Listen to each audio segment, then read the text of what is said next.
Yes, of course, mimi ni karibu kwenye mahojiano yangu na Saleh Alijembe, tupigane historia tu namna ambavyo ameona msimu unaelekea kwenye kutamatika. Kesho tutamaliza msimu wa 2025 2026 na bingwa atajulikana, aidha anaweza kawa Young Africans ama Simba Sports Club, itategemea na matokeo ambayo yatatokea katika mchezo huo. Yanga wao watakuwa ugenini dhidi ya JKT Tanzania pale Meja General Isamuhyo, lakini Simba watakuwa nyumbani dhidi ya KMC wana Kinondoni ambao hao tayari wameshashuka daraja kwa wanakuwa kwenye mchezo wa kumaliza ratiba. Tukanaye hapa Jembe, lakini pia atazungumzia mchezo wa finali ambao utachezwa kule visiwani Pemba, tutakutanisha Simba Sports Club dhidi ya Azam FC. Jembe kwema? Kwema, mambo vipi? Vizuri? Fresh kabisa. Naona ligi inaenda tamati, watu walikuwa wanapiga makelele, ligi ndefu, ligi nyingine zimeisha namna gani, lakini kesho tunaenda kutamatisha msimu.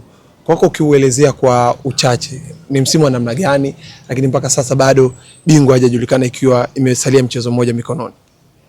Ni msimu mzuri, lakini wenye mambo mengi ambayo naweza kusema yameonyesha ubora wa ligi yetu, lakini kuna mambo kadha wa kadha ambayo yameonyesha kwamba tunapaswa kujifunza au kubadilika kutokana na jinsi ambavyo yalivyotokea. Mfano mzuri katika machache ambayo naweza kaelezea, ligi imekwenda kuchangamka nafikiri kuanzia mechi kama 12 za kutoka kwenye mzunguko wa pili tunakwenda kumaliza ligi, na hii umeona imekuja baada ya kuwa pia Simba imeimarika, lakini imekuja katika kipindi kulikuwa kuna kelele nyingi kuhusiana na ubora wa waamuzi, kipindi ambacho waamuzi kama unakumbuka waliboronga kupitiliza, lakini baada ya muda, baada ya kelele nyingi za wadau, umeona waamuzi wakabadilika kidogo, kwa kuna ugumu wa hicho. Mwishoni tena hapa nimeona imetokea hiyo ya kuvuruga.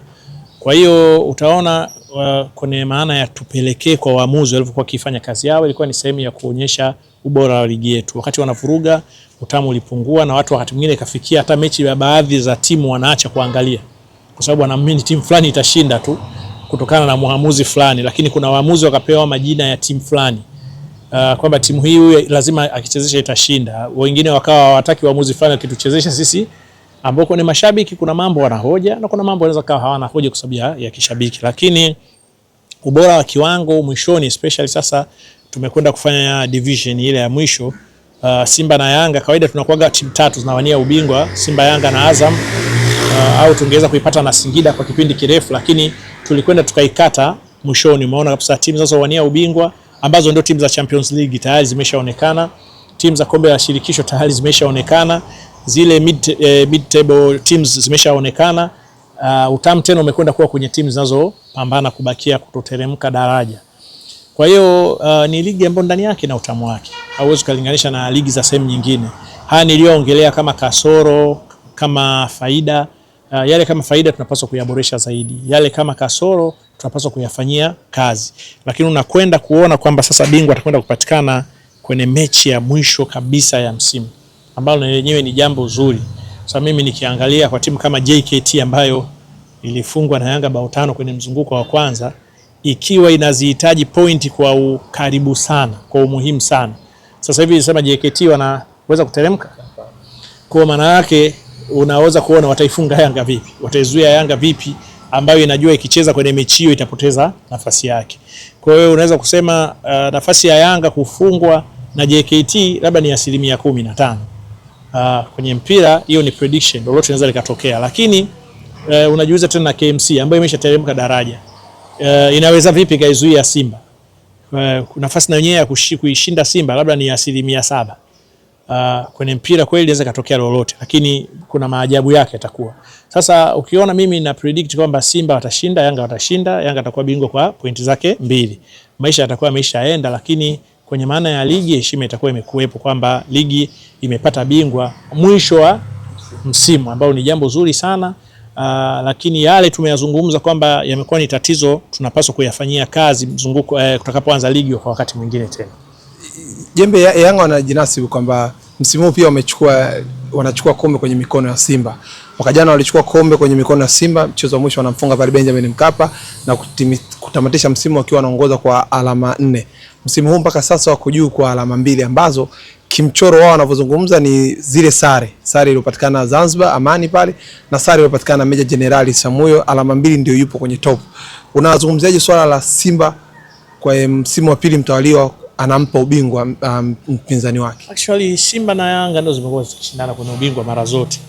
Kwenye mashindano ya ubingwa kwa maana ya mchuano wa mwisho, mara chache sana kuona timu tofauti inaingia kama Azam. Kuna mwaka mmoja unakumbuka ile Mbeya City ya Juma Mwambusi iliingia pale, lakini mara nyingi ni Simba Yanga, Simba Yanga. Kwa hiyo hakuna hata cha ajabu. Hata ukiangalia kwenye misimu ile ambayo Simba iliwahi kuchukua mara tano, utaona mpinzani mkubwa alikuwa tu ni Yanga. Kwenye kipindi Simba ambacho Yanga alichukua mara nne, utaona mpinzani mkubwa alikuwa pia ni Simba. Kwa hiyo ni jambo la kawaida kwa sababu ndio timu ambazo kubwa na zinapambana. Simba mimi nimesikia wanalalamika, kuna hoja ipo kwamba ukiangalia kuna nafasi ambazo wao wanasema walinyimwa ubingwa wao na waamuzi, kwamba isingekuwa makosa ya kibinadamu ya waamuzi wao, zile point walizozidondosha kupitia waamuzi ambao walifungiwa, manake zilikuwa za kwao na leo walikuwa na nafasi ya kuwa juu pale. Kwa hiyo yote haya yatabaki kuwa hadithi, lakini kama nilivyokuambia ni vizuri kuyatumia kujifunza, ni vizuri kuyatumia kuboresha msimu unaokuja, na ni vizuri kuyatumia kujifunza na kubadilika, lakini ni lazima kwanza kuyakubali kwamba kama kweli kuna makosa ya waamuzi ya kibinadamu, wenyewe watumia kibinadamu, ni wanaita makosa ya waamuzi ya makusudi, yafanyiwe kazi kweli. Na wakati mwingine ile kusema mwamuzi tu anafungiwa, labda sasa zingine ungekuwa wanatolewa, especially kama unaona gumzo ilikuwa ni ile issue ya bao la Mwalimu la Simba, si ndio? Leo hizo pointi mbili tena Simba isingekuwa tatizo. Labda kuna kingine kilitokea tena, hata kama ni kwa Yanga pia, labda huenda ungekuwa na pointi nyingi zaidi ya hizo. Kwa hiyo ni vizuri sana kuyafanyia kazi haya kwa kipindi hiki na kuyafanyia kazi kwa ajili ya msimu ujao. Waamuzi ambao wameonekana walikuwa matatizo yanayojirudia, basi wasipewe nafasi kubwa ya kuchezesha mechi za ligi, na waamuzi ambao walifanya vizuri zaidi wapewe nafasi kubwa zaidi ya kuchezesha mechi za ligi. Lakini pia kuna haja ya kuchunguza makosa yao yanatokea wapi, ni kweli ya kibinadamu au ni makosa ya kibindoni. Kwa hiyo ni jambo pia la kuliangalia na kulifanyia kazi, lakini pia kwa clubs vizuri kujiimarisha zaidi ili kupunguza malalamiko tu peke yake, kwa sababu isije kama tunalalamikia waamuzi kumbe pia matatizo ya wachezaji wao na viwango na kadhalika ndio yanafanya wao wanashindwa kufanya vizuri. Kwa hiyo pia kwa upande wa clubs na wenyewe wanapaswa kujiboresha na kujiimarisha pia. Jembe, wakati Okello anakuja Tanzania maneno yalikuwa mengi. Wewe ni kama watu walikuwa wanatafsiri kama unamtetea vile Okello, lakini watu waliona Okello bwana mchezaji wa kawaida. Wengine wakasema mchezaji ambaye afungi kwenye mechi kubwa, lakini ulisimamia kwenye msimamo kwamba Okello ni mchezaji mzuri na ameshaonesha na ana uwezo wa kuonyesha zaidi ndani ya kikosi cha Yanga. Leo tunavyozungumza Okello anashindana kwenye ufungaji bora, lakini jina lake pia linatajwa kwenye MVP. Ufungaji bora anashindana na Mtanzania Faisal Salum ambaye kwa Azam. Kwa namna hivi vita inaenda kumtafuta MVP, lakini pia ndani yake tunaenda kumpata top scorer wa msimu. Ni nzuri. Okello amekuja, kuna kitu amekiongeza kwenye ligi.